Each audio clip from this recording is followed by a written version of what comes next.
No matter what age asthma hits, whether you are facing adult-onset asthma or caring for a young person with childhood asthma, living with asthma can be a constant struggle. After all, the quality of our breathing affects our quality of life in more ways than one. The good news? You can heal from asthma.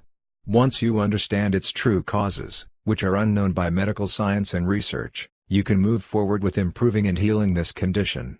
In a way, asthma is similar to migraines in that you have to plan your life around both of these conditions.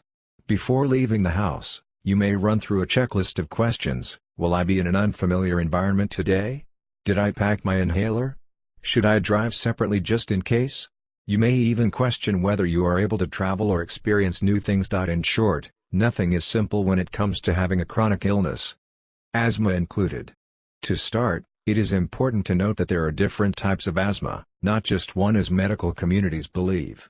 These include neurological asthma, vagus nerve asthma and phrenic nerve asthma, toxic heavy metal exposure asthma, and asthma caused by underlying viral conditions such as Epstein-Barr.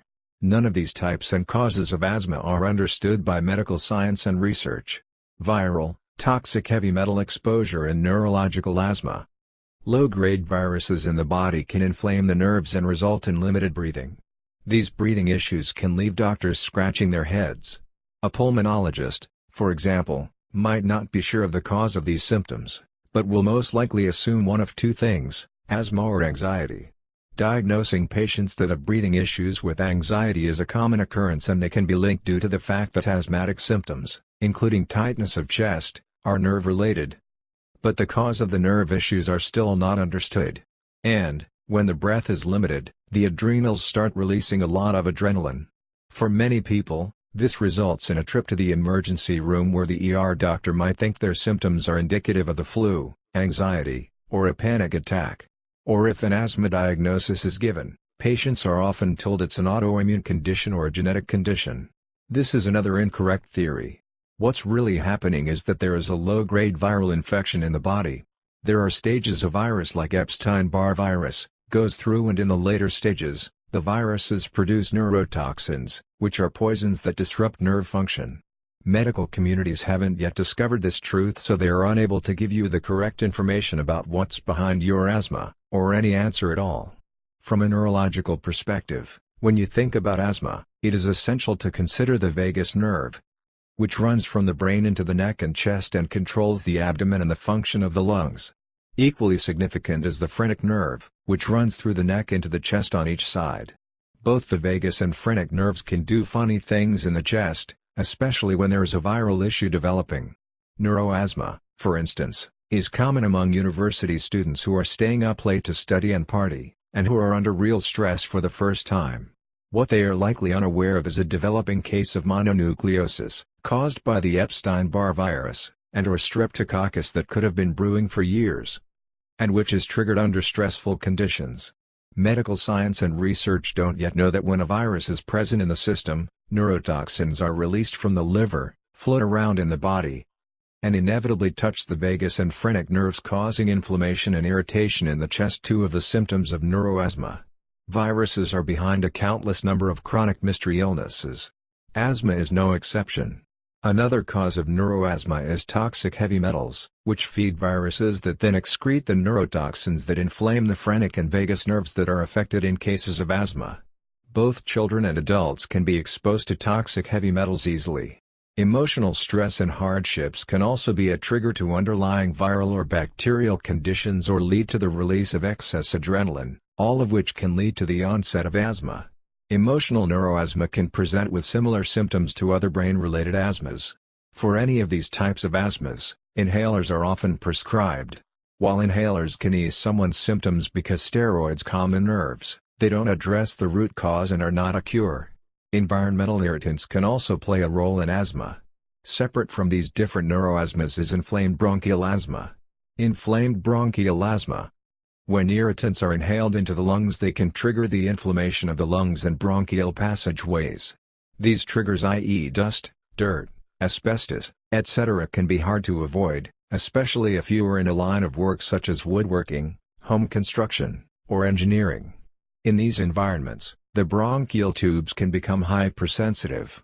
Inhalers can help ease symptoms temporarily, But if you are suffering from chronic asthma and use your inhaler a lot, you may become immune to the steroids at some point. So what exactly causes inflammation? When contaminants enter the lungs and the body cannot expel them easily or quickly enough, they cling to the bronchial walls, causing irritation.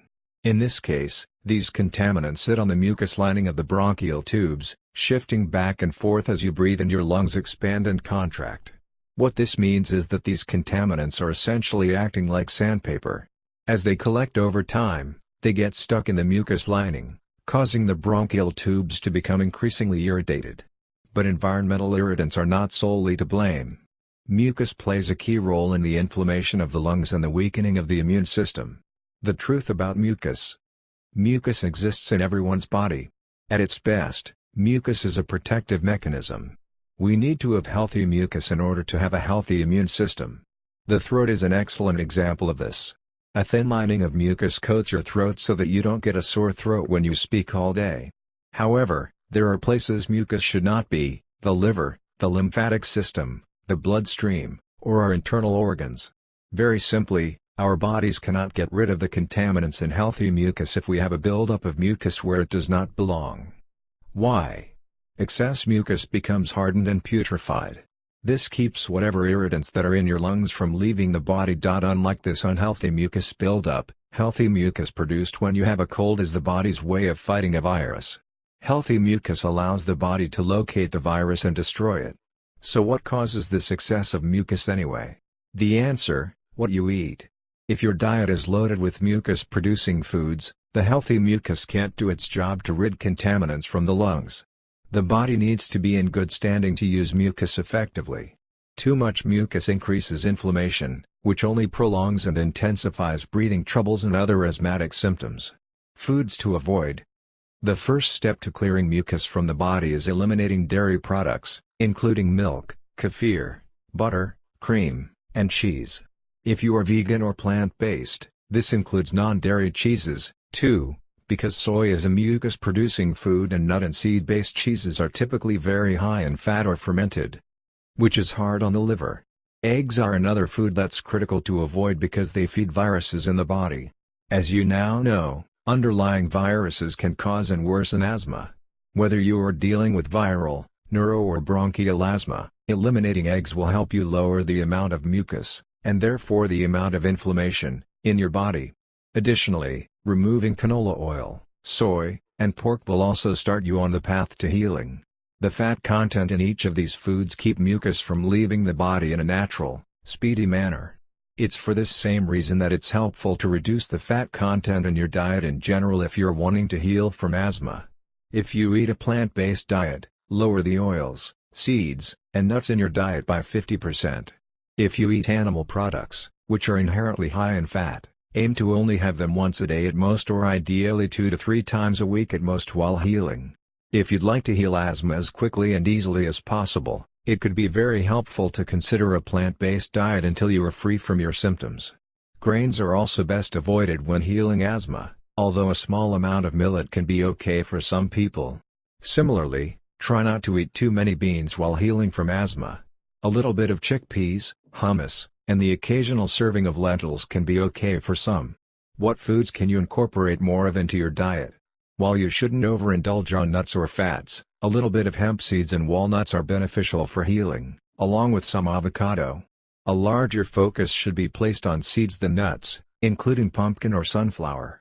Do eat plenty of fruits and potatoes, including sweet potatoes, as well as different varieties of squash, summer, kabocha, spaghetti, etc. Eating lots of raw veggies, leafy greens like spinach, and salads will also help mucus find its way out of the body by pushing it out of the liver and intestinal tract and through the body's lymphatic channels. Another healing food to add to your shopping list: ginger.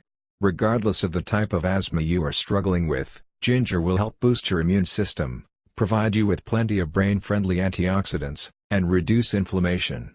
And the most important food group of all is fresh fruit. Don't be misled by anyone suggesting fruit is too high in sugar or should be avoided if you're unwell. This is harmful misinformation. In truth, fruit is the most important food for healing any chronic illness, including asthma. You can choose to do the cleanse for 1 to 3 months, or much longer if you wish. Some helpful supplements to consider include B12 with adenosylcobalamin and methylcobalamin, vitamin C as either liposomal C or ester C. Nettle leaf, lemon balm, and some zinc sulfate are also helpful. The key here is not to load up on too many supplements too quickly, but to focus first on cleaning up your diet by removing the foods to avoid, adding in a lot more healing fruits, leafy greens, and vegetables, and then slowly bringing in some supplements. Look at the description below the video, you can find links to the best possible supplements for healing asthma. If you want to get daily information about health, please subscribe.